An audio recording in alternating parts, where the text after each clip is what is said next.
C'est un peu une observation que j'ai faite dans ma vie, que comme les papas Inus sont un peu froids, un peu éloignés de leurs émotions. Puis, je me suis demandé un peu d'où venait cette froideur-là, d'où venait ce blocage-là dans leur émotion, mais aussi dans le lien qu'on peut créer, tisser avec ces personnes-là. Puis avec le temps, je me suis intéressée aux blessures intergénérationnelles, tout ce qui est en lien avec les pensionnats, tout ce qui est en lien avec les blessures de la colonisation. Effectivement, c'était un réel tabou. Tout ce qui est en lien avec les pensionnats, justement, les horreurs qui ont été vécues dans ces établissements-là. Moi, j'ai grandi en communauté jusqu'à l'âge de 12 ans, puis j'ai jamais connu l'étendue de ces horreurs-là avant très tard dans ma vie. En fait, je vais avouer une chose, c'est que je trouve que la question s'y prête bien. C'est qu'au départ, en fait, je ressentais certains sentiments de révolte parce que souvent, justement parce que on est quelques générations après les survivants des pensionnats, par exemple.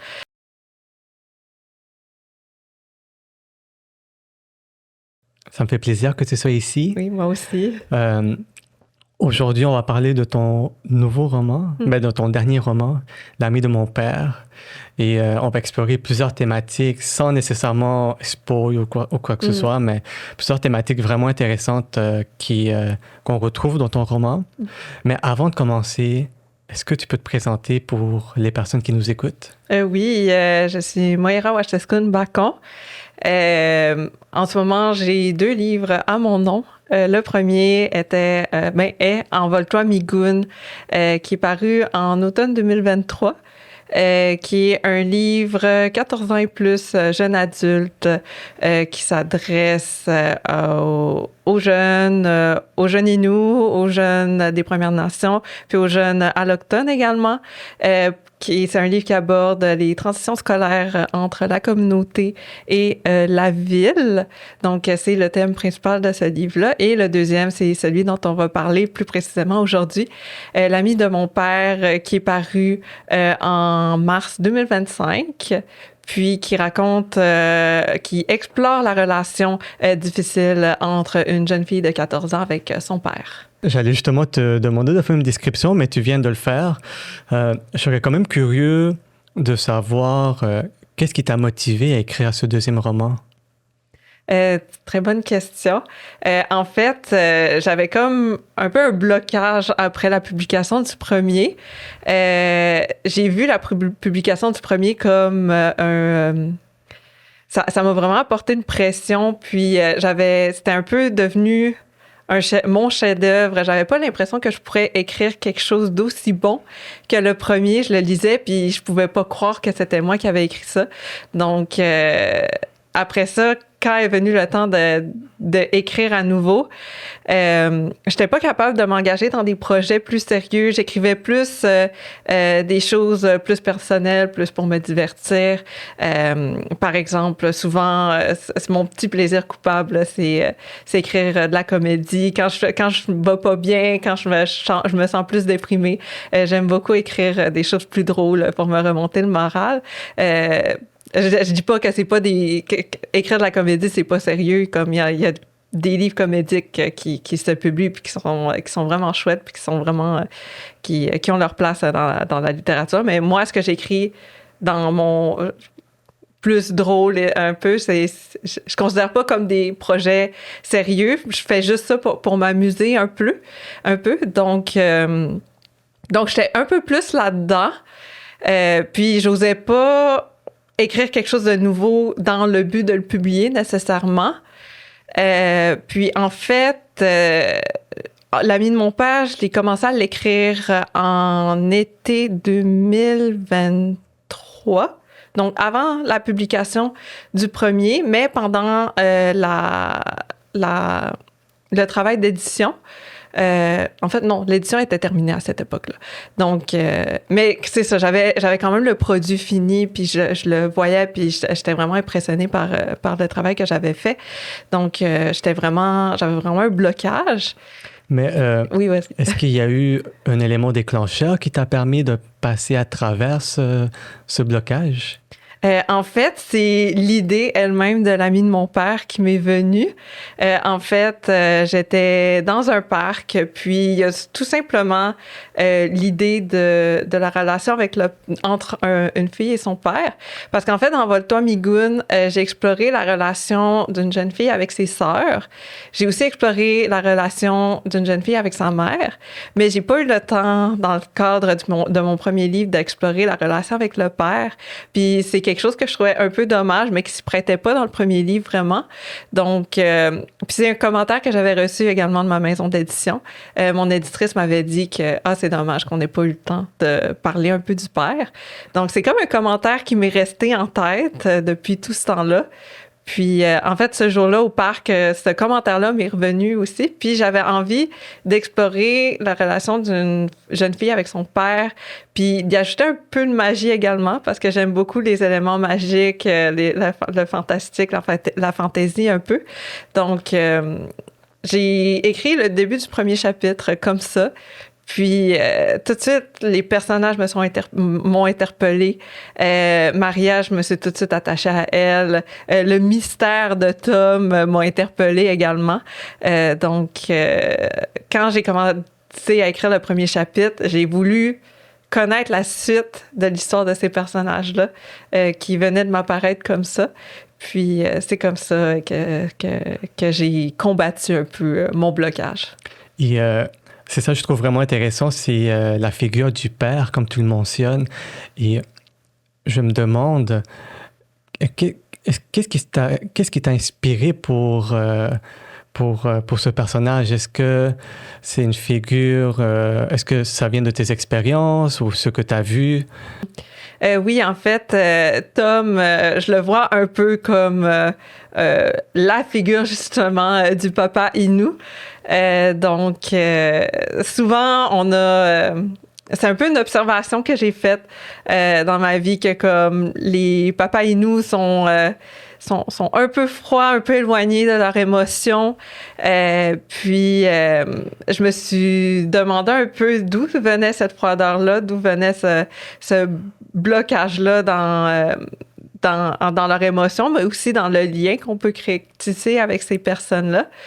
Puis, avec le temps, je me suis intéressée aux blessures intergénérationnelles pendant un temps, parce qu'en fait, j'ai fait un certificat en création littéraire il y a quelques années. C'est d'ailleurs dans le cadre de ce certificat-là que j'ai écrit mon premier livre.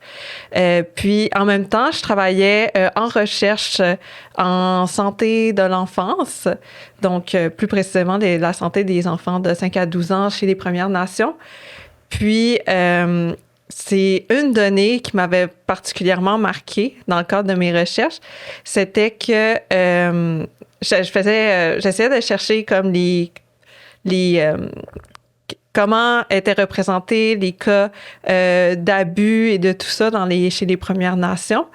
Puis, oui, il y a des abus, mais les données soulevaient beaucoup des cas de négligence. Donc, souvent, les parents vont... selon ce que les papiers que j'ai lus, ils vont négliger leurs enfants parce que ils ont des blessures eux-mêmes qui font en sorte qu'ils ont des difficultés à remplir leur rôle de parents. Puis, c'est une donnée qui m'a vraiment touchée, qui m'a vraiment émue. Puis, en approfondissant mes recherches, j'ai observé que comme les parents, en fait, ils ont reçu des blessures de leurs propres parents. Puis, en fait, ça remonte à l'époque des pensionnats. Il y a des grands-parents qui ont subi des abus, qui ont été forcés d'abandonner leur identité, leur culture, tout ce qui faisait d'eux leur personne. Puis, tout ça, ça a créé des blessures qui ont fait en sorte que pour fuir ces blessures-là, ils ont fait différentes choses, ils ont pris des décisions qui ont fait en sorte que ils pouvaient difficilement, disons, remplir leur rôle de parent envers ces enfants-là. Et ces enfants-là, à leur tour, quand ils ont eu des enfants, il y a comme un sentiment de désamour qui s'est transmis d'une régénération à l'autre. Donc on peut quand même constater que les événements du passé, ils ont quand même une répercussion même actuellement. Oui, exactement. Puis à un niveau qu'on peut pas s'imaginer, en fait, parce que, en fait, ces blessures-là, on commence à en parler aujourd'hui, mais souvent, ça a été un flou, ça a été une sorte d'ombre qui nous a couverts un peu sans qu'on puisse mettre la main dessus, sans qu'on puisse comprendre. Est-ce que c'était comme un tabou? Oui, absolument. Tout ce qui est en lien avec les pensionnats, tout ce qui est en lien avec les blessures de la colonisation, effectivement, c'était un réel tabou. Tout ce qui est en lien avec les pensionnats, justement, les horreurs qui ont été vécues dans ces établissements-là. Moi, j'ai grandi en communauté jusqu'à l'âge de 12 ans, puis j'ai jamais connu l'étendue de ces horreurs-là avant très tard dans ma vie, tandis que j'étais dans une communauté avec plein de gens qui souffraient des conséquences de ces abus-là, de ces établissements-là. Donc, si j'ai bien compris, tu as grandi dans une communauté, mais on ne parlait pas des pensionnats. Non. Donc, même s'il y avait des personnes qui l'ont vécu, exactement, personne n'en parlait. Non, personne n'en parlait. Mm-hmm. Puis, en fait, encore aujourd'hui, c'est très flou dans l'histoire de ma famille, moi-même. Est-ce que j'ai eu des membres de ma famille qui sont allés? Est-ce qu'il n'y en a pas eu? Je ne sais pas parce qu'on n'en parle pas. Puis en même temps, je comprends parce que c'est difficile d'en parler. Puis ça nécessite de revivre des moments très difficiles dans le vécu de ces personnes-là. Mais en même temps, il y a une partie de moi qui voudrais comprendre, qui voudrait savoir, parce que avec le temps, je réalise que moi aussi, je porte ces blessures-là d'une certaine façon. Ces blessures-là m'ont été transmises d'une génération à l'autre. Puis c'est des choses que une fois que je comprends, qui sont plus faciles à vivre avec, mais à l'époque où j'étais dans l'incompréhension, ça m'a apporté plein d'interrogations, ça m'a apporté plein d'inconfort également, puis de la souffrance également. Donc, mais je comprenais pas, donc je savais pas d'où venait cette blessure-là, donc je pouvais pas la traiter en fait.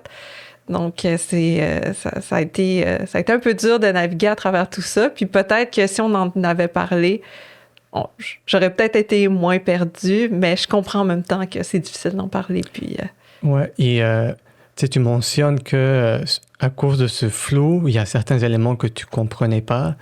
Est-ce que c'est différent aujourd'hui ou il y a encore du travail à faire, disons, dans ta famille? Ah oui, il y a absolument du travail encore à faire, mais je pense que j'en ai compris une assez grande partie pour avoir un peu un pouvoir de rétrospective, puis me dire cette personne-là agit de cette façon-là pour cette raison-là, et moi, j'agis de cette façon-là pour cette raison-là.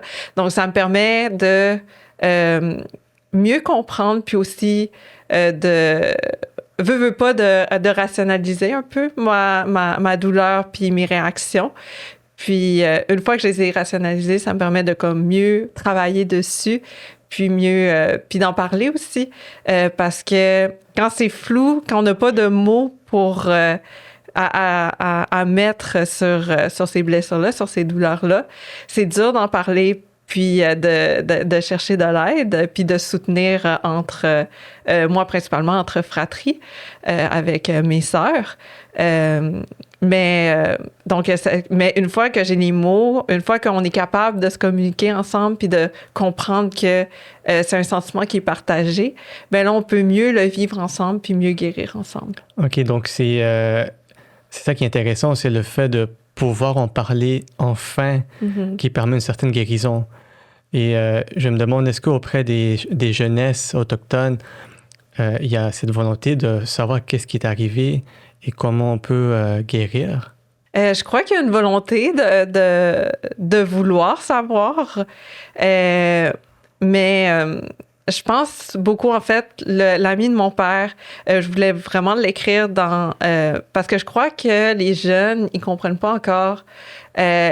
Moi-même, en fait, ça a été mon expérience. L'étendue des conséquences de ces blessures-là, puis la puissance de cette transmission-là intergénérationnelle, ça a eu vraiment plus d'impact dans ma vie que je m'en doutais. Puis dans la vie de mon entourage aussi, de mon entourage membre des Premières Nations. Donc je pense que on parle beaucoup on commence à parler de blessures intergénérationnelles, mais c'est encore difficile comme sujet avec raison, évidemment. Mais c'est délicat, puis je pense que les jeunes, ils savent. Mais je pense que, justement, on sait pas trop qui approcher parce que, justement, c'est encore un tabou, veut pas. Où aller chercher nos réponses, Justement, dans ton cas, tu dis que c'est pas dans la communauté que tu as appris l'étendue des pensionnats, mais comment tu l'as appris alors? C'est à quel moment de ta vie? Dans quel contexte? En fait, je crois que c'est parce qu'en fait, quand j'ai quitté la communauté à l'âge de 12 ans, j'ai déménagé au Saguenay, où est-ce que ça a été quand même une adaptation difficile. Puis à cette époque-là, j'ai vraiment cherché à me détacher de ma culture, à me détacher de mon identité pour mieux appartenir à ce nouvel environnement-là. Puis, donc, j'avais vraiment comme un sentiment de détachement par rapport à ma culture, par rapport à mon historique également, à mon histoire. C'est rendu à Montréal quand j'étais vraiment dans une nouvelle ville. J'avais perdu tous mes points de repère. Que là, j'ai cherché un peu à retisser des liens avec ma culture, avec mon identité, parce que j'étais dans une nouvelle ville. À l'époque, j'habitais seule en plus à Montréal. Je commençais l'école à l'université. Puis, en fait, mon seul point d'attache que je pouvais identifier, un endroit où je savais que j'allais appartenir, c'était la communauté autochtone de Montréal.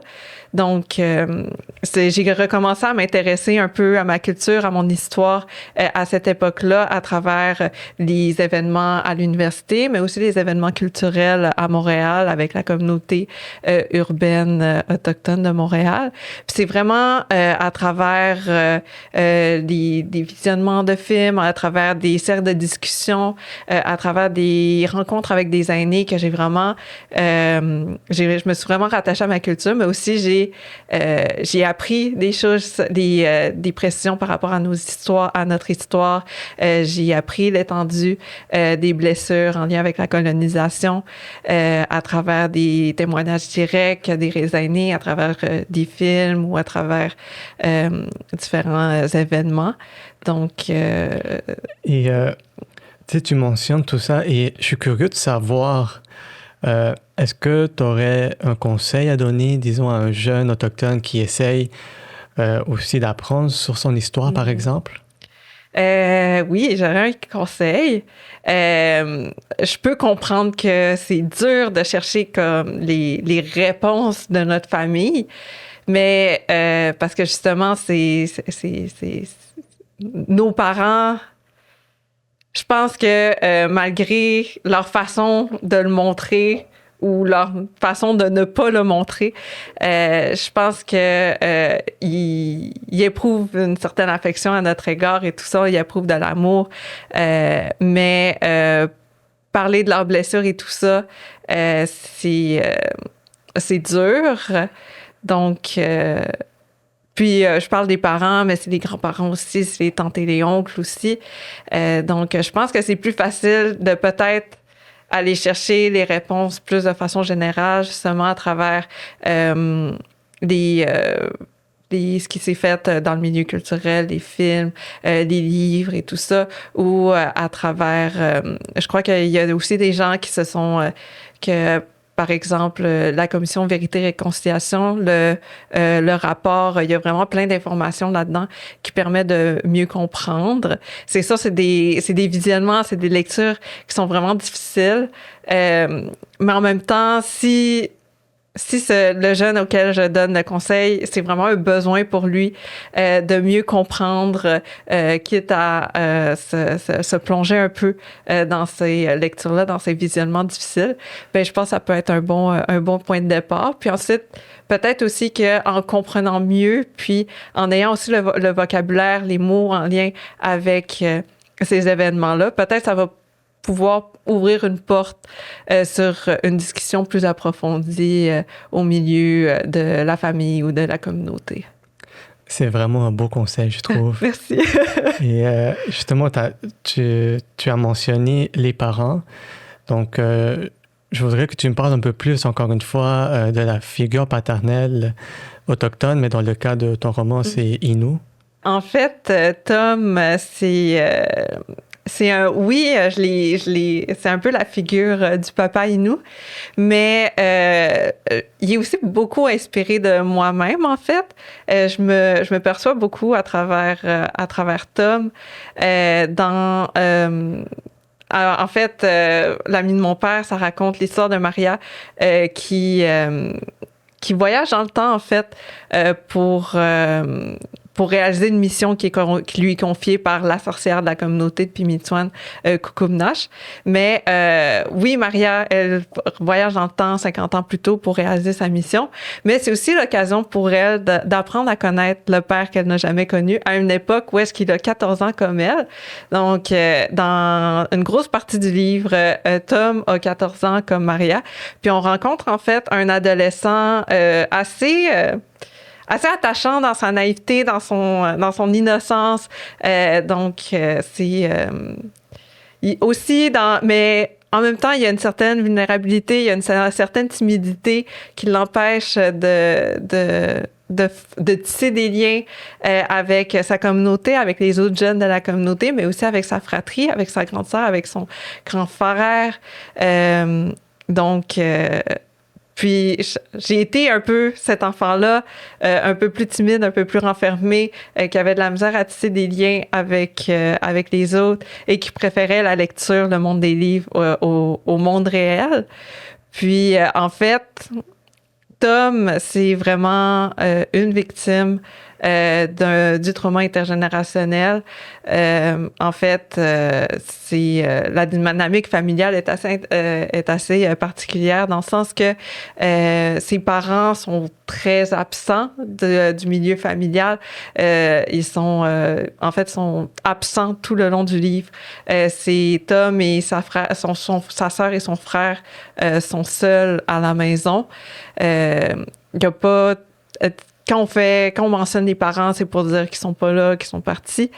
Donc Tom, en fait, c'est un enfant négligé et de parents qui démontrent pas vraiment leur amour.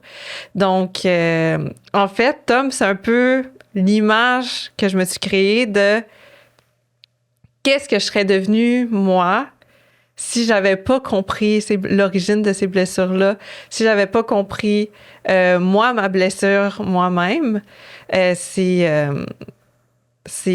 oui, Tom, c'est une observation que j'ai faite des papas Innu, mais c'est aussi un peu l'adulte que j'aurais pu être si j'avais pas découvert l'écriture, si j'avais pas découvert son effet un peu thérapeutique, puis la façon que je l'utilise pour me guérir de mes propres mots. Puis si j'avais pas compris aussi l'origine de ces mots-là, puis si j'avais pas réussi à mettre les mots sur cette blessure. Je vais un peu zigzaguer dans les thèmes parce que là, tu mentionnes que tu aurais pu devenir cette personne, mais tu as découvert l'écriture et son effet thérapeutique.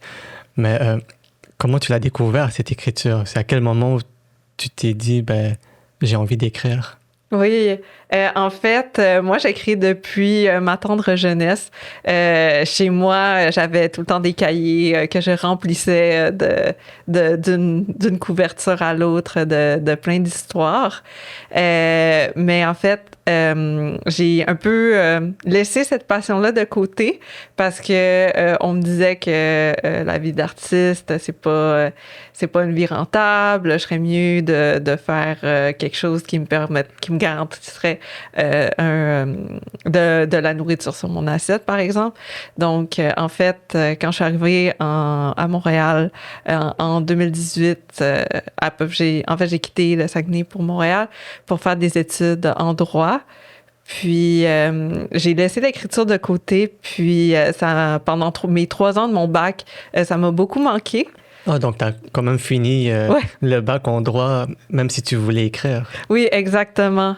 Donc, on dirait que pour moi, c'était pas envisageable. Puis aussi, il y avait un peu un sentiment de manque de confiance en moi. J'avais pas l'impression que mon écriture valait d'être publiée. Puis en fait, après mon bac en droit, après mes 3 ans, je voyais un peu l'ombre du barreau approcher comme une menace. Puis, je voyais un peu aussi le barreau comme un point de non-retour. Une fois que j'aurais fait le barreau, je vais devenir avocat, puis j'aurais plus de temps à accorder à l'écriture du tout. Parce que je travaillais à l'époque dans un cabinet de droit autochtone, puis je voyais que ça prenait une grosse partie de la vie, du temps des avocats qui œuvraient dans ce bureau-là. Donc, je me suis dit, juste 1 an, je vais me consacrer à l'écriture. Je vais faire un certificat en création littéraire. Puis, j'ai vraiment renoué avec l'écriture à cette époque-là. Puis, en fait, un des apprentissages importants que j'ai fait dans le cadre de ce certificat-là, c'était pour toucher les gens, pour toucher le lectorat, il faut se révéler, il faut puiser dans soi-même parce que toute existence est...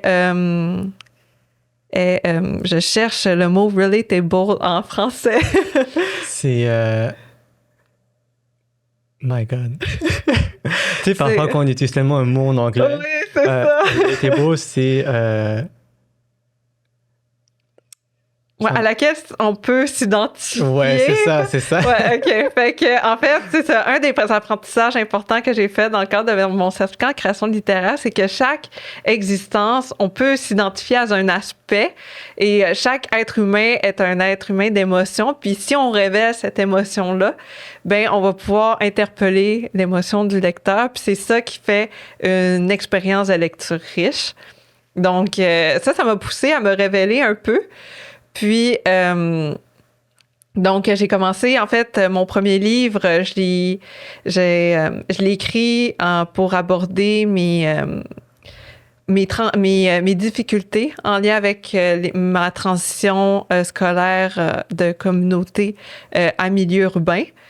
Puis, parce que c'est quelque chose que je discutais beaucoup avec ma petite sœur qui a vécu la même expérience, puis avec laquelle je vivais à l'époque. Puis, j'ai découvert plein de choses à travers nos discussions, à quel point mon identité comme Innu avait vraiment impacté mon intégration, puis mes difficultés d'intégration Ouais, également. Dans quel sens? En fait, c'est que je réalisais pas à quel point... Moi, en fait, je me considérais un peu comme un être humain, mais dans la perception des autres, j'étais un Innu, j'étais une personne autochtone, j'étais différent. Donc, puis en fait, cette différence-là, elle a impacté mon intégration. J'avais de la misère à créer des liens avec des gens, avec mes camarades de classe, puis aussi, veux pas, avec mon teint plus basané, mes yeux, mes traits. Disons que j'étais un peu éloignée des canons de beauté classiques de la société dans laquelle j'évoluais à l'époque. Donc, ça l'a vraiment... puis en fait, c'est ça, en discutant avec ma sœur, j'ai réalisé que les jeunes, en fait, moi, je pensais pas que mon identité comme Innu impactait mon vécu, impactait ma vie à l'école. Mais les jeunes, en fait, il n'y avait pas de difficulté à croire qu'on traînait, par exemple, des couteaux dans notre sac. Ah, donc c'était des stéréotypes. Ouais, des stéréotypes, exact. Puis ça m'a fait réaliser à quel point la perception des autres était biaisée à mon égard, à quel point il y avait des biais à mon égard également. Ouais, des biais conscients puis inconscients. Oui, exact. Donc j'ai eu un choc en apprenant ça. Puis, je me suis dit, si j'avais compris ça à l'époque, peut-être ça aurait été moins dur. Puis, moi, je me passionne de littérature jeunesse. J'aime beaucoup en lire. Je trouve vraiment que c'est un genre riche et amusant. Donc, puis, je trouve que le public ado, c'est un public important parce que sont en plein dans l'adolescence, une période tellement tumultueuse de l'existence. Puis, c'est une période qui m'a été marquante, moi. Puis, je sais que c'est marquant pour plein d'autres qui cherchent un peu. C'est vraiment l'époque où on cherche un peu, on est un peu perdu.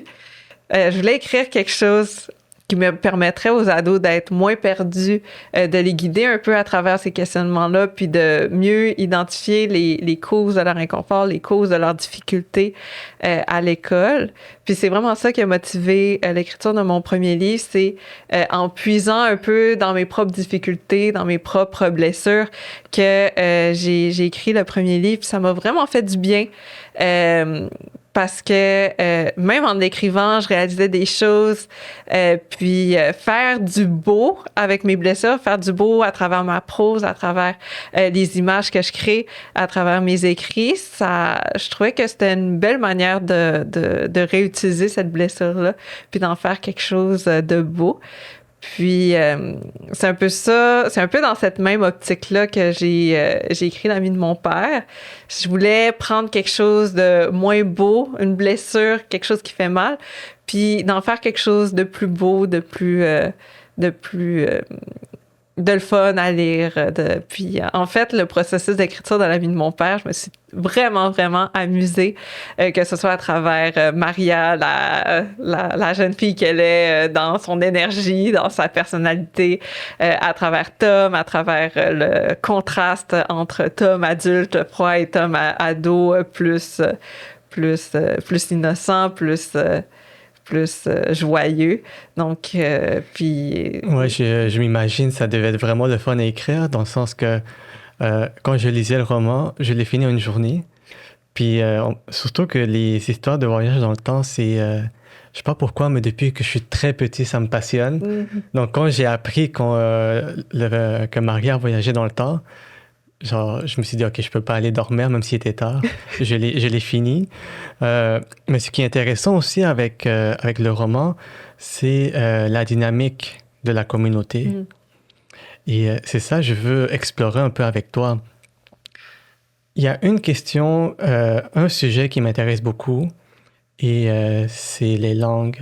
Mm. Et là, en lisant le roman, je constate qu'il y a comme un endroit où les adultes peuvent apprendre la langue.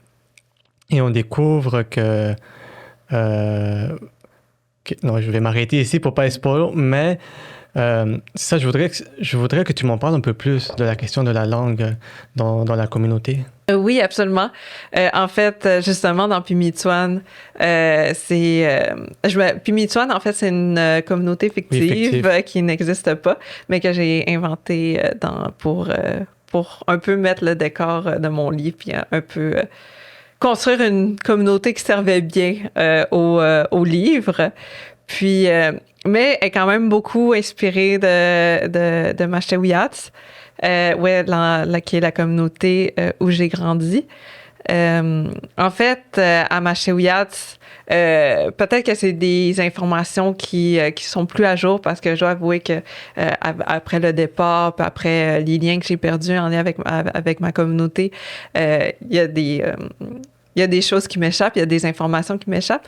Mais à l'époque, en fait, on disait que c'est seulement 10% de la communauté qui était encore détentrice de la langue, qui était encore capable de parler la langue. Puis souvent, puis ce 10%-là, c'était des aînés. Donc, il y avait vraiment un réel enjeu de préservation de la langue. Puis en fait, à l'école, partout dans la communauté, c'était juste du français. Ma mère, qui, elle aussi a grandi à Mashewiyat, qui est une Innu de Mashewiyat, elle ne parle pas du tout la langue. Ses parents, mes grands-parents, ne parlaient pas du tout la langue également. Mon père, lui, la parlait, mais en fait, lui, c'est un Innu de Petsamit, qui a grandi à Petsamit, où est-ce qu'il y a un moins gros... Oui, il y a aussi là-bas un enjeu de préservation de la langue, mais au moins, là-bas, elle était mieux préservée qu'à Mashewiyat. Donc... Mais 10%, c'est tellement bas. Ouais. C'est limite... c'est proche de l'extinction de la langue. Oui, exactement. Puis, en fait, c'est une langue primaire, c'est une langue maternelle. Donc, même si moi, je la considère pas... en fait, même si moi, je la parle pas, je la considère comme ma langue maternelle. C'est la langue de mon cœur, c'est la langue de mon peuple, mais c'est une langue en voie de disparition, puis c'est triste, mais c'est une réalité qui a été causée justement par les pensionnats, par la colonisation, par la loi sur les Indiens. Puis en fait, les événements du livre de l'ami de mon père se déroulent en 1982, pile à l'époque où est-ce qu'il y avait une forte présence religieuse à l'intérieur de la communauté, où est-ce que, en fait, dans Pimitswan, il y a un pensionnat même sur les lieux de la communauté, comme il y en avait un à l'époque à Mashewiyat également. Donc, on a vraiment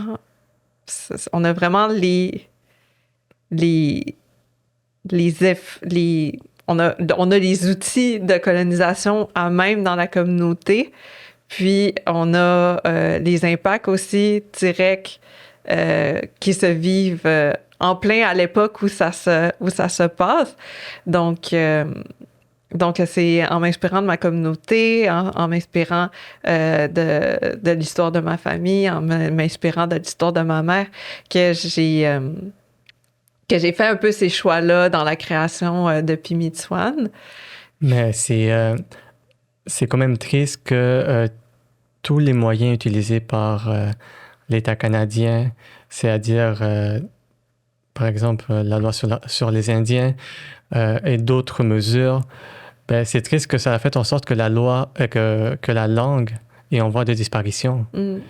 Et je suppose que ça aussi, ça doit rajouter un traumatisme dans la communauté. Oui, c'est ça, parce qu'en fait, la langue nous permet de parler de notre culture. On peut pas transmettre la culture sans voir les mots en lien avec cette culture-là. Donc, en fait, il y a justement, comme c'est le cas dans le livre, il y a des cours de Nelwewun. Nelwewun, c'est la langue Innu qui est parlée à Mashewiyat. Il y a des cours de Nelwewun à Mashewiyat.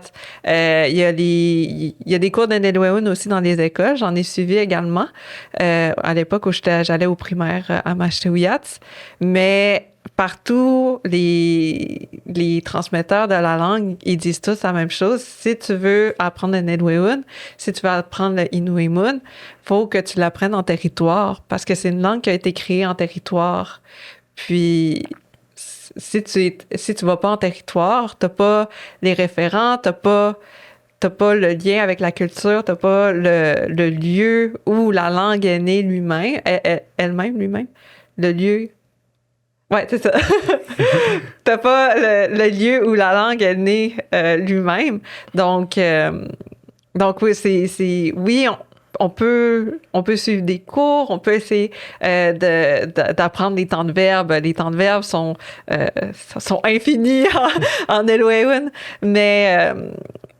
mais tu maîtriseras jamais la langue si tu vas pas en territoire.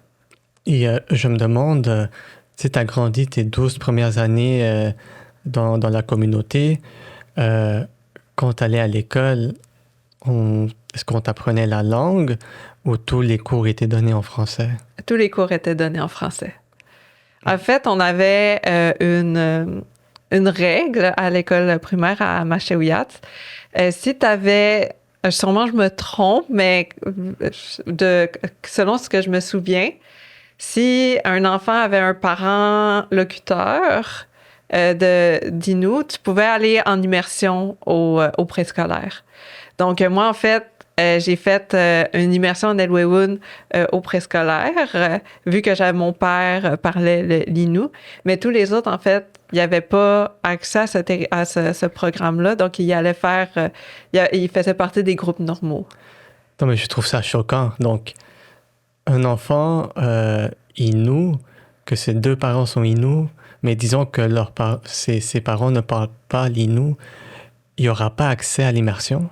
Ouais, c'est ça. Selon ce que je me souviens, oui. Mm-hmm. Ouais, mais oui, ça, c'est quelque chose que j'ai jamais vraiment compris. Mais justement, peut-être ça pourra pas faire partir d'un autre cercle de discussion que je vais avoir avec ma famille. Mm-hmm, ouais. Mais oui, en fait, c'est pas tous les enfants qui avaient accès à la langue. Puis en fait, après mon préscolaire, j'ai été j'ai commencé ma première année, ma deuxième année, puis on a perdu un peu. Il n'y avait plus de classe d'immersion. Fait que là, tous les cours étaient offerts en français.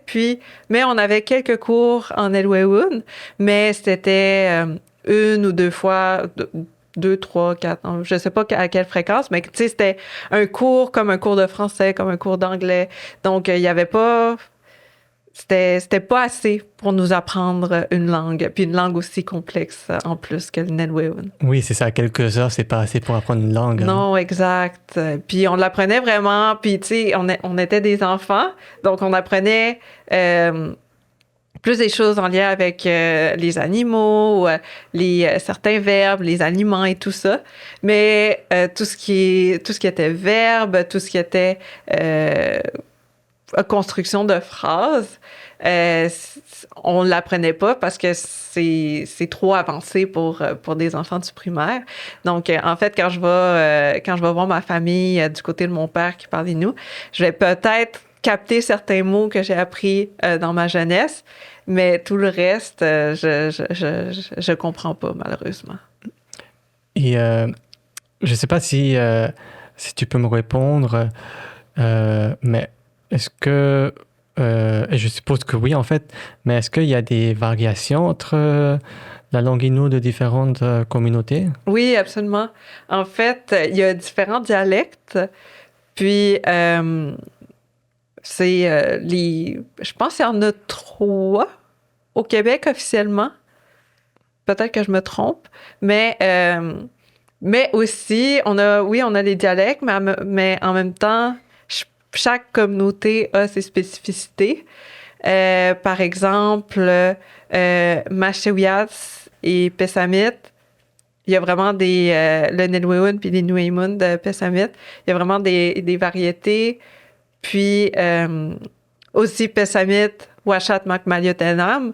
En fait, j'ai une cousine de Pessamit qui un jour m'avait dit qu'elle avait de la difficulté à comprendre les gens de Washat Makmaliotenam parce que il y a des sons qui sont différents. Par exemple, il y a un dialecte que les ch sont prononcés ch, mais dans un autre dialecte, ça va être plus des h aspirés. Donc, ah ouais. fait que genre, mettons, il y a, selon un dialecte, Washat, ça va être Washat, mais selon un autre dialecte, ça va être Wahat. Mm-hmm. Donc c'est vraiment des différences qui font en sorte que c'est un peu difficile de comprendre. Oui, exactement. Mm-hmm. Il y a vraiment des éléments intéressants dans la communauté fictive. Et une des éléments, c'était la langue. Mm. Et là, je me demandais, est-ce que tu as ajouté d'autres détails également que peut-être pour moi ou d'autres personnes, c'est passé inaperçu? En fait, ce qui me fascine beaucoup, en fait, que j'ai illustré en particulier dans l'ami de mon père, mais que j'ai observé aussi dans ma vie, c'est vraiment la présence de la religion à l'intérieur des communautés.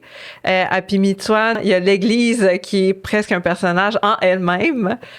Puis, donc, il y a vraiment, en fait, l'intrigue se centralise un peu au milieu de l'Église. Puis, en fait, pourquoi j'ai choisi l'Église, c'est que à l'époque où j'étais à Machewiyats, il y avait eu un incendie dans l'église de mon village. Dans la vraie vie. Oui, dans la vraie vie, ouais. Puis, en fait, ça l'avait vraiment marqué les gens parce qu'en fait, il y avait eu une autre église avant qui avait été incendiée jusqu'à perte complète, puis il avait dû construire une autre église.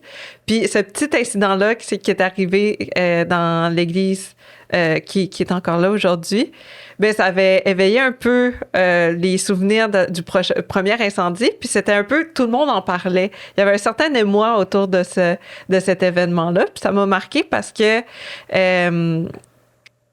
souvent, j'ai tendance à penser que la religion nous a tellement causé de blessures à travers sa présence au milieu des pensionnés et tout ça, que ça m'a surpris qu'il y ait un certain sentiment d'attachement par rapport à l'Église.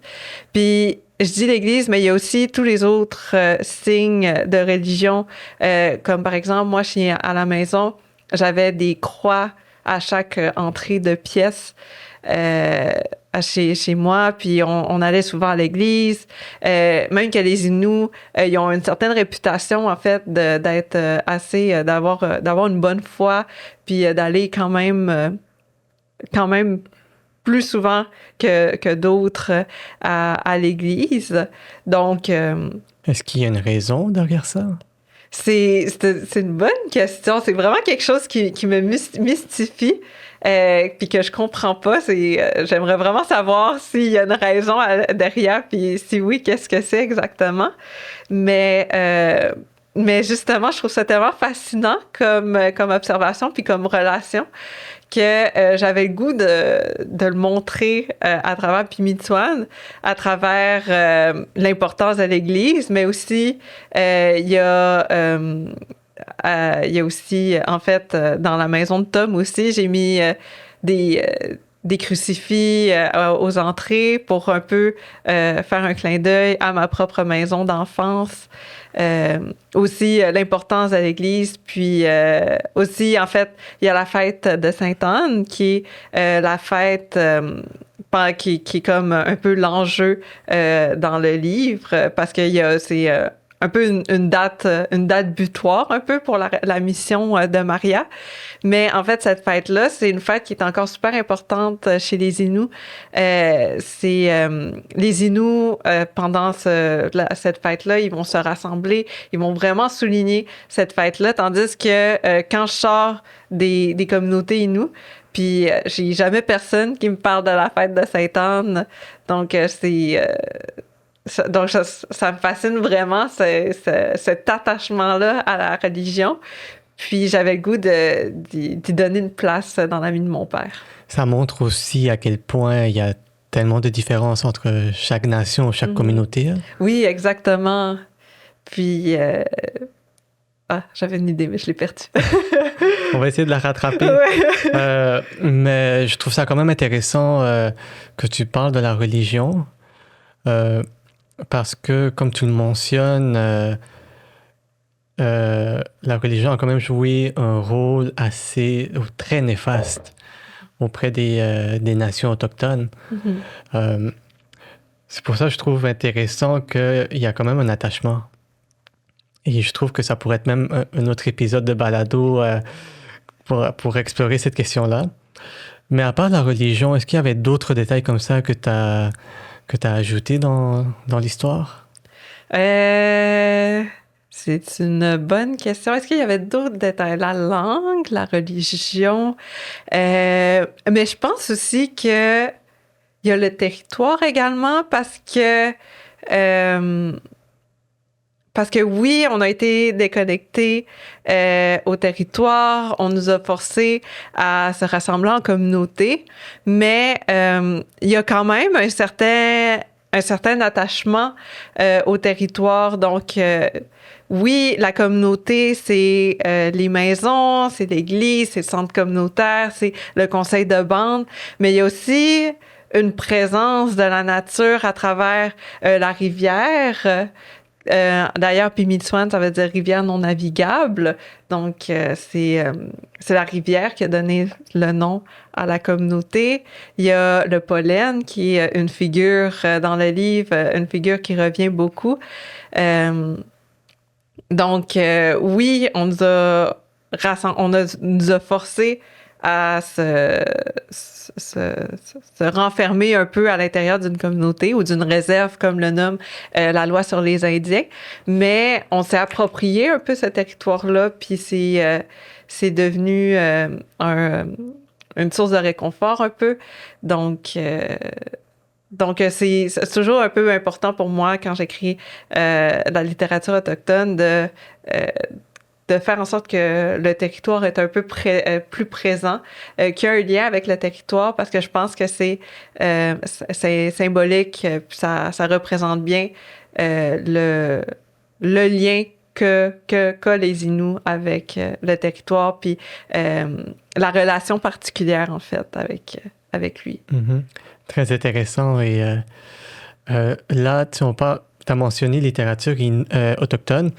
Et tout à l'heure aussi, tu mentionnais que la littérature autochtone jeunesse t'intéresse beaucoup au point d'écrire justement des romans plus pour la jeunesse. Et pour être honnête, je m'y connais un peu moins dans la littérature jeunesse. Donc, je voudrais savoir quel est un peu l'état de la situation de la littérature autochtone jeunesse en ce moment? En ce moment, il n'y a pas des titres et des titres encore de littérature jeunesse autochtone. Peut-être plus dans le milieu anglophone, il y a plus de titres un peu qui ont été traduits en français, certains, heureusement. Mais si, admettons, on se concentre sur la littérature autochtone québécoise, donc on en a pas mal moins, surtout jeune adulte en fait. Par exemple, il y a la trilogie Niche d'Isabelle Picard qui s'adresse à un public plus 9 à 12 ans, mais qui peut plaire aussi aux plus vieux. Dans le jeune adulte, pas mal moins, par exemple. Vite comme ça, je peux juste me nommer comme plus dans ce qui est 12 à 18 ans, peut-être, plus pour les ados. Peut-être qu'il y en a d'autres depuis. Je dois avouer qu'avec mon emploi du temps et tout ça, j'ai moins le temps de keep-up avec les dernières sorties et tout ça. Mais une des caractéristiques, c'est qu'il n'y en a pas beaucoup en français ici au Québec. Oui, exactement. Et est-ce que... je ne sais pas comment poser la question, mais est-ce que le fait que tu publies des romans jeunesse autochtones en français ici au Québec, est-ce que tu as une volonté de contribuer à cette littérature? Oui, bien en fait, c'est une motivation. J'ai observé ce vide-là qui était à combler. Puis c'est vraiment dans cette volonté de combler ce vide-là oui, j'aime la littérature jeunesse, puis c'est pourquoi j'en écris. Mais je pourrais aussi juste en écrire de mon côté sans les publier nécessairement. Mais c'est en observant ce vide-là que je ressens le devoir de faire ma part puis de combler le vide. Et pourquoi c'est si important de combler ce vide? Parce que il y a des jeunes autochtones partout dans la province qui ont leurs interrogations, qui ont leurs inconforts, qui ont leurs blessures. Puis, je pense que la littérature, c'est un bon moyen de les guider quand ils ont personne d'autre à qui se confier, quand ils ont personne d'autre à qui approcher pour les guider. Donc, moi, en fait, j'écris les livres que j'aurais voulu lire à l'époque. Mhm. Et je t'ai posé cette question, mais je sais à quel point c'est important et nécessaire de le faire. Parce que comme tu le dis, tu aurais voulu lire ce genre de roman quand tu étais jeune. Mais j'étais quand même curieux de t'entendre, de savoir quelles sont les raisons qui te guident dans cette motivation. Mhm. Ben, il y a ça. Puis aussi, je parle du lectorat des Premières Nations, mais je pense que c'est aussi important pour les jeunes lecteurs allochtones, puis aussi les adultes allochtones, parce que oui, on a une population de jeunesse autochtone dans les communautés, mais comme moi, il y en a plusieurs qui déménagent en ville, il y en a plusieurs qui doivent évoluer en milieu urbain. Puis, souvent, les gens de ce nouvel entourage-là comprennent pas leur réalité, comprennent pas ce qu'ils vivent. Puis, donc, ça, c'est un peu une autre motivation, c'est de sensibiliser un peu ce lectorat-là, ces gens-là, à la réalité que vivent ces jeunes-là qui côtoient, mais qui comprennent pas. C'est comme une façon de créer des ponts aussi. Oui, exactement. Mhm. Je veux revenir sur le livre parce que je viens de remarquer que je voulais absolument te parler d'un sujet, mais j'ai comme oublié. Mais c'est le rôle de la jeunesse dans la guérison. Dans ton roman, sans divulguer quoi que ce soit, il y a quand même un message vers la fin qui mentionne que c'est à la jeune génération que ils ont tout un devoir de guérison à faire. Mm. Je voudrais t'entendre un peu plus par rapport à ça, par rapport au rôle de cette jeunesse-là. Oui. En fait, je vais avouer une chose. C'est que je trouve que la question s'y prête bien. C'est qu'au départ, en fait, je ressentais un certain sentiment de révolte parce que souvent, justement, parce que on est quelques générations après les survivants des pensionnats, par exemple. J'ai l'impression qu'il y a une certaine pression de mener cet effort de guérison-là, de débuter un peu ce processus de guérison-là.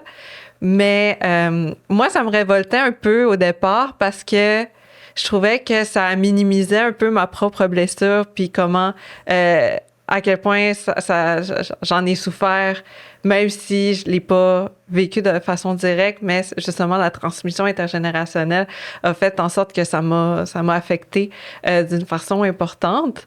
Mais ensuite de ça, puis en fait, il y a eu deux fins à l'ami de mon père.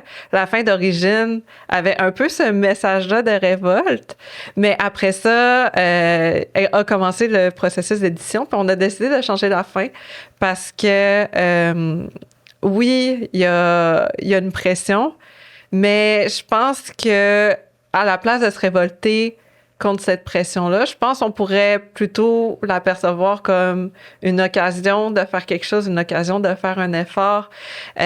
Si les autres générations n'ont pas l'énergie de faire cet effort, ben je pense qu'on peut le faire. En fait, c'est même le processus de guérison, on peut le faire d'abord pour soi-même. On n'est pas obligé de l'englober.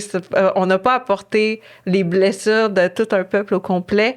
Donc, en fait, les jeunes, ils peuvent guérir d'abord pour eux-mêmes. Puis ensuite, peut-être qu'en guérissant eux-mêmes, ils vont entraîner la guérison d'un peuple complet. Puis, je préférais un peu cette perception-là que le sentiment de révolte que j'avais d'abord. Puis, ça m'a fait du bien, en fait. Puis, je trouve que ça permet de porter un beau message d'espoir à la fin. Mais j'ai quand même trouvé très intéressant que tu mentionnes le poids que les jeunes peuvent ressentir. Et c'est vrai, en fait. Ouais. Il y a tellement d'atrocités qui ont été commises, tellement de traumas intergénérationnels. C'est quand même un poids assez lourd de leur dire, ben, c'est à vous de guérir puis de régler tout ça. Mhm. Oui, exact.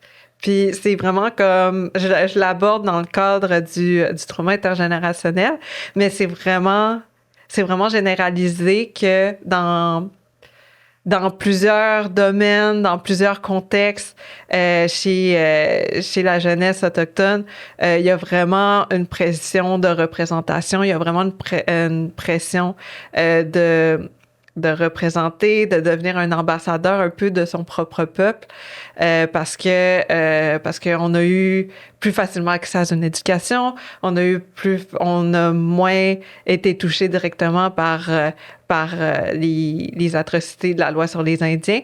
Donc, c'est vraiment généralisé, cette pression-là. Donc, oui, je l'ai abordé dans le cadre du trauma intergénérationnel, mais dans différents domaines, en éducation ou dans la vie de tous les jours, dans le milieu culturel, il y a vraiment cette pression-là de représenter, de guérir, en fait, on se voit confier plein de missions, mais veut pas, ça vient avec une charge, ça vient avec une lourdeur, une fatigue. Euh, Puis c'est vraiment difficile en ce moment, puis c'est quelque chose que je discute beaucoup avec mon entourage, avec ma famille, avec mes amis. Puis donc je pense aussi que ce sentiment de révolte-là que j'ai mentionné plus tôt est lié un peu à cette fatigue-là. On est fatigué un peu de porter cette charge-là, de porter cette lourdeur-là dans tous les aspects de notre vie presque. Donc à la fin, on est tanné un peu. Je comprends. Mais en même temps, je pense que c'est important. C'est important d'avoir ce rôle-là, mais je pense il y a moyen de trouver un équilibre dans lequel tout le monde pourrait être confortable. Ouais, et pour les gens qui nous écoutent, c'est important de se rappeler que si vous entendez une personne autochtone ou cette personne ne représente pas nécessairement tous les autochtones, mais Ouais. juste une des diversités au sein de ces nations qui sont très riches. Oui, exactement. Puis en fait, être autochtone, c'est tout simplement être autochtone. Il y a tellement différentes façons de l'être. Puis chaque existence est propre à chaque personne autochtone a son existence, a ses enjeux, a une relation différente avec sa culture. Donc c'est dur de demander à quelqu'un de représenter un peuple au complet, puis je dis un peuple, mais finalement, c'est des peuples parce que chaque nation est différente, chaque communauté est différente, donc c'est vraiment très diversifié. C'est trop diversifié même pour tout concentrer dans une seule personne. Et tu sais, c'est vraiment intéressant ce que tu mentionnes, et c'est pour ça que je veux te poser une dernière question. Qu'est-ce que tu voudrais que le lectorat retienne de ce roman?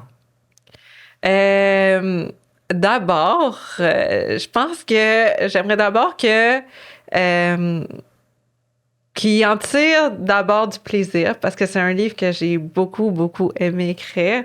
Puis j'espère que, comme je sais qu'on a parlé de beaucoup de thèmes un peu lourds, un peu plus sérieux, mais c'est vraiment, c'est quand même un livre amusant, je trouve. Les personnages sont attachants, l'intrigue aussi est entraînante. Donc, je pense qu'il y a... J'ose dire que c'est quand même une lecture amusante, puis j'espère que les gens vont s'amuser. Mais aussi, ce que je veux aussi qu'ils tirent de la lecture, euh, c'est que oui, en fait, j'ai mentionné les traumas intergénérationnels en lien avec les peuples autochtones, mais je pense aussi que chaque peuple, chaque famille, chaque individu porte les blessures de sa propre famille, de son propre peuple, de son propre environnement. Donc, j'espère que ça permettra à ce lectorat-là de prendre conscience un peu de ses propres blessures, puis d'être mieux capable de les aborder par la suite. Parfait, mais merci beaucoup, Moira, et merci pour cette belle conversation. Oui, ben merci à toi.